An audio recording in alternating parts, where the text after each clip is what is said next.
Kanina pa kita iniintay. Ay, bakit? Pala, may bakante ba doon sa kampanya niya? Bakit?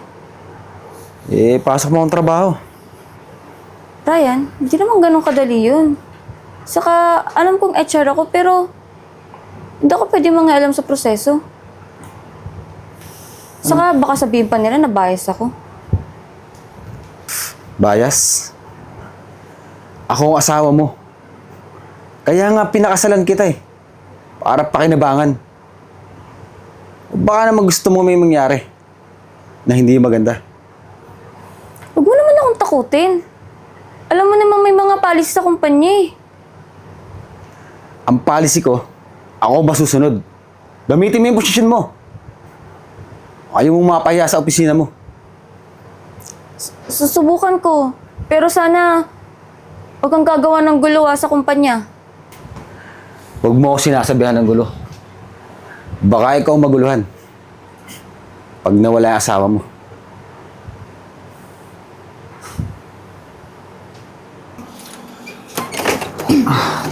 Oh, Brian, ba't nandito ka? Baka mamaya pagalitan pa ako ng boss eh. Nainip na ako doon sa labas Ano ba? May papasok mo ba ako dito? O total, andito ka na rin naman. Sige, sasabihin ko na sa'yo kung ano yung result. Ikaw ang nakakuha ng pinakamataas na score sa interview. Pero sa actual, hindi ka qualified. Anong ginagawa ng posisyon mo? Di ba HR ka dito? O baka gusto mong siraan kita? Tingnan natin kung sino paniniwala ng mga tao. HR head na may kinakasama accounts. Ano sinasabi mo? Sir, good morning po. Anong nangyayari dito? Sir, inaayos ko lang po sir yung mga listahan ng new hires. Sino to? Sir. Ganda umaga po. Ako nga po pala yung asawa ni Ampe. Excited na po akong makapasok sa kumpanya nyo. You mean, tanggap siya? Yes po sir. Okay, sige. Bumalik ka sa trabaho. Thank you, sir.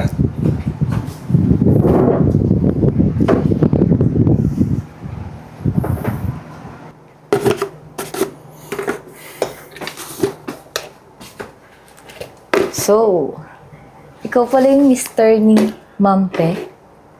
Teka lang, mukhang hindi mo siya sinusunod Bakit ko siya susundin? Ako itong lalaki. Ang dapat sinusunod niya. Ikaw. Teka lang. Ang ganda mo Yung mukha mo, hindi bagay maging receptionist. Well, baka gusto mong lumabas. Libre kita. Masarap akong kausap. Lalo na kung sa labas ng opisina. Mukha nga. Mukhang sa labas pa lang, ayos ka na. Ano pa kaya pag sa loob ng kotse? Baka mambaliw na ako sa inyan. Well, Bri. Anytime, anywhere. Pwede mo akong tawagan. Teka lang. Huwag masyadong lantaran. Pero sige. Game ako dyan. Sige na. Balik na ako sa opisina. Ikaw, Bri, para kang kape. Ang hot mo. Ikaw naman, para kang higad. Kung masyadong magpahalata. Alam mo, dahan-dahan CCTV dito. Bri, ba't pa pinakailaman ang payroll files? Wala kang access doon. Saka ito, kabit mo ba to? Hoy, pe. Huwag mo nga dinadami yung pangalan ko. Sasabihan mo ako ng kabit? Talaga ba? Bakit hindi ba? Hindi. Alam mo, Miss Charlotte, huwag ka na tumanggi. Alam naman natin lahat na opisina to at maraming CCTV dito. Pwede ka naman magsinungaling, pero mabubulgar din naman yung totoo. Sino ka naman? Hoy, babae. Huwag kang makialam dito. Huwag makialam. Bah, I'm sorry Speaking of pakialam, kayong lahat, pumunta kayo sa office ng boss niyo. Now!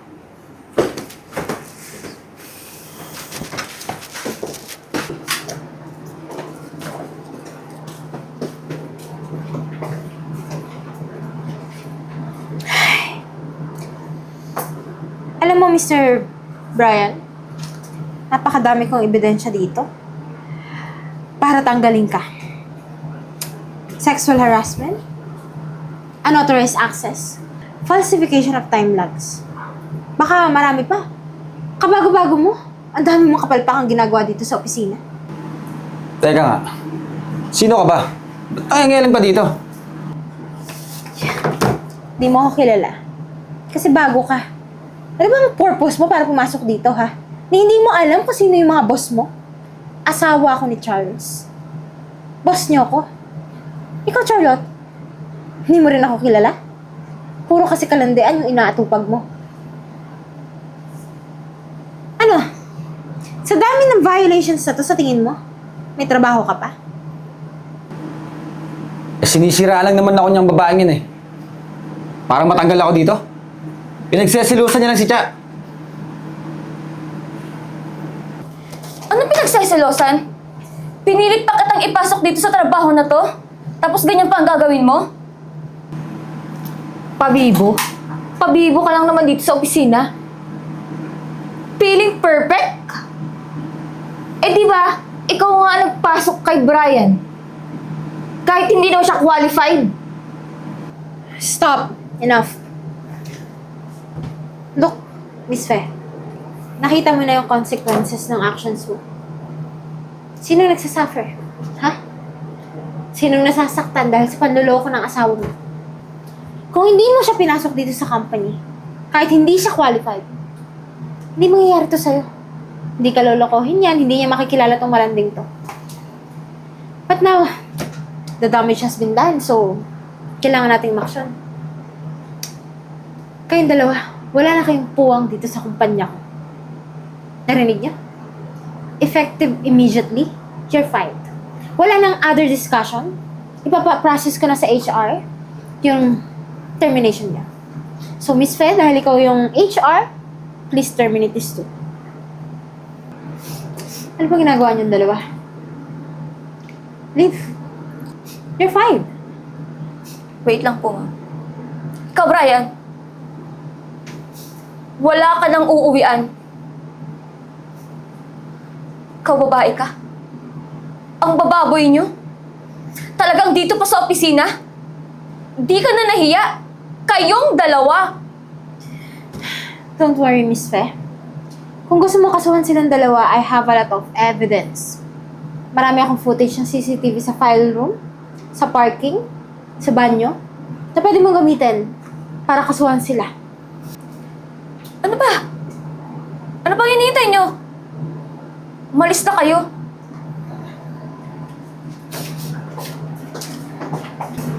Ma'am, pasensya na po. Mauuna na po ako.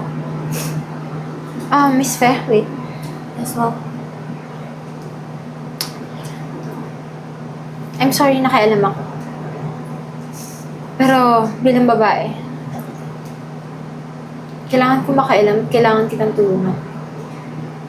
Ayoko na ma-involve yung asawa ko dito. And dapat di mo iiyakan yung ganong klaseng lalaki. Dapat masaya ka kasi nakalaya ka sa ganong sitwasyon. Huwag ka maglala. Tutulungan kita.